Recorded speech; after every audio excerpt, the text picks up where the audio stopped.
So in this video, I will show you step by step how you can fix being unable to sign into your Minecraft Mobile Edition account. So step number one, what we need to do is head over to our settings here.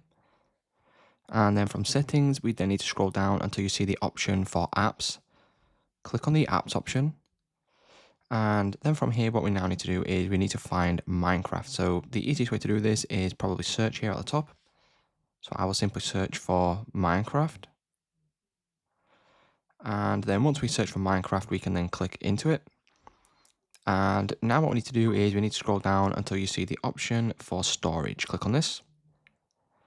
And then from here, what you can then do is go down and click on the clear cache option.